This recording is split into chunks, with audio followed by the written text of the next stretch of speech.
What is good, people? Welcome back to the channel. It is game week. We are back. KG is here. And this week it is Leeds United versus Sheffield United, arguably the biggest game of the championship season. There's a lot to go into that, but we're going to do that later in the week. I'm going to go live for that one. We're going to discuss that because there's a lot to go through with this game, especially in light of recent circumstances that we need to address on both sides. But listen, before we get into that, we're here to talk about Cheikhou Kouyate. Will he or won't he? We're going to discuss that now. Listen, before I do, please like the video, subscribe to the channel, of course, drop your comments and thoughts below. Thank you to Arinda for the super thanks on the last video. And listen, people, there hasn't been a lot in this international break, and I think that's been quite clear from the articles I've seen lately. I've seen an interview with Archie Gray. I didn't read it, but I've seen an interview with Archie Gray, one with Matthias Click, and I'm sure Adam Forshaw was talking about Bielsa. So you can see there hasn't been a lot, but what we have had is something that's relevant to us now and for our immediate future in light of us trying to get promoted, which is the goal for Leeds United. It's not looking back, it's about looking forward. And Cheikhou Kouyate, we know that we've been looking at him as one of many free agents, but according to Popey, he has been there. He has been at the club for, well, this was a couple days ago now, so probably for a best part of a week. And this is the latest update. Popey saying here, Senegal midfielder Cheikhou Kouyate, 34, has been at Thorpe Arch for several days, available on a free deal to sign ex-West Ham United player, remains in the balance. And this is where I want to go. I want to get your thoughts on what is the delay, because he's a free agent. If he's been there for a few days, and this is me talking here, this is me in my thought process of a free agent, it can't be because he's not fit. Because if he's not fit, let's say he's like had a few extra hamburgers that he shouldn't have, then Leeds would have said, no thanks, check. You know, we're going to look elsewhere. So for me, I think it goes more to the financial side.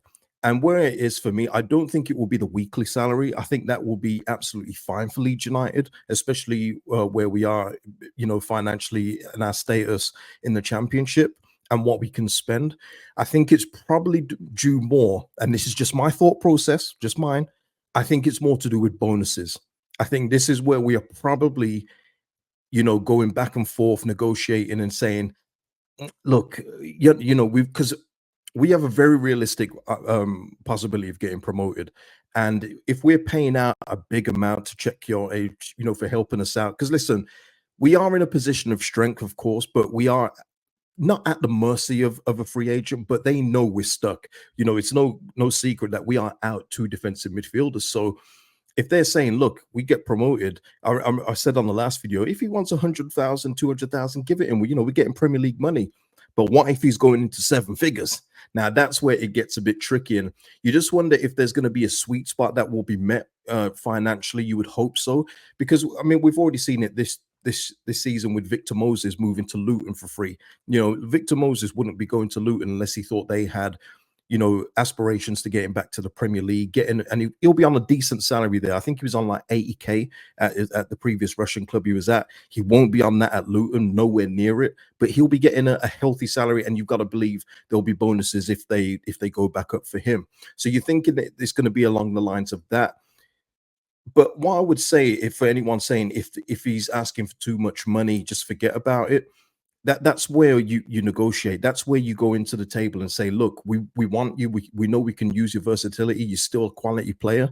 You know, we can see from the week that we've had with you that you still got fitness, because I do believe if he wasn't fit, they would have tossed this one out ages ago and we would have heard about it. And listen, we're going to hear from Daniel Farker in 2 days' time. So maybe we'll get more information, as he's a free agent. He's not attached to a club. So maybe Daniel Farker will reveal where we are with Cheikhou Kouyate at that time, if he's not signed before, of course. But you would hope that there's a sweet spot that we can meet at to make this deal happen, because we will need him. We will need him. And if it's not him, my thing is move on to somebody else, because there are other free agents out there. The disappointing thing for me is that we're on Monday. We have a game on Friday. I said, and this is, you know, perfect world scenario, of course, we should have got this guy in after the Sunderland game, the day after, because you then have a full 2 weeks to work on the player, to get him involved in the systems, the tactical setup. By this stage now, by signing somebody so late, it's going to take him time to get used to the players that not only would have been at Thorpe Arch anyway, but the returning international players. It's going to take him probably a bit of time to get up to speed as well, in terms of having behind closed doors games if they haven't had any already, but with more quality players as our players come back. It would have been nice to have a more, settled signing by now. But look, if this deal is still on the table, please get it done. I know people. Another one that comes to mind, of course, is Burnley. Burnley have also a team that have got very realistic ambitions of going back to the Prem. If they do go up, they have to pay. Uh, who is it? He's at Bournemouth. Yeah, they have to pay Bournemouth £10 million sterling for Jaden Anthony. Now that's a horrible deal, but in light of going up back to the Premier League, 10 million, you wouldn't like it. I know I wouldn't like it for my football club. And that's the point I'm trying to make in terms of Cheikhou Kouyate. Let's just say, worst case scenario, he's asking for a 1.5 million promotion bonus. I'd do it. I'd do it. If he's asking for, say, 18 months, that's where it gets a little sticky, because I don't think Kouyate is at the Premier League level anymore. I don't. I think that's probably passed him by now. But let's just say, worst case scenario, he's on your books for another year while you're in the Premier League settling in. I would do it as well. That if that is the worst case scenario, if he's asking for an 18-month deal. So at this point, in terms of Kouyate, what say you? What would you do in terms of Leeds United? Are you still going for this one? Would you explore another free agent? My thing, though, is Leeds have obviously taken time with this one, so he's obviously the fit for him. Don't forget as well, he can play central defense, which we know we are going to need at some point. And I think he could be a real, important player, because I've already said it. I don't think we're going to see Guerrero for a very, very long time. I think Ampadu will be on track for January, maybe February latest if there's a tiny setback.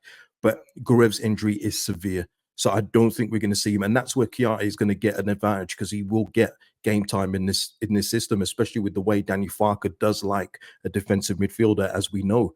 So I think it would do Leeds United good to get the deal done, but we shall see. Look, we're going to preview the Sheffield United game this week. Like I say, there is a lot to cover with this game. So much to cover.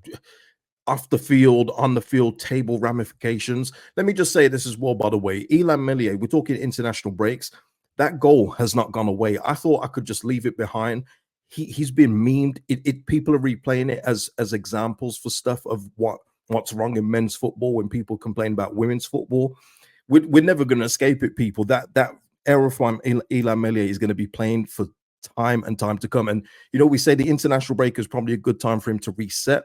Well, if he's been on social media, probably not, okay? Because that goal has just not gone away. But look, people, we're going to speak about that in the week. I'm going to go live for those, because we do need to speak about those things live, especially with such a huge game in terms of this season. We need to beat one of the big boys, and Sheffield United are undefeated.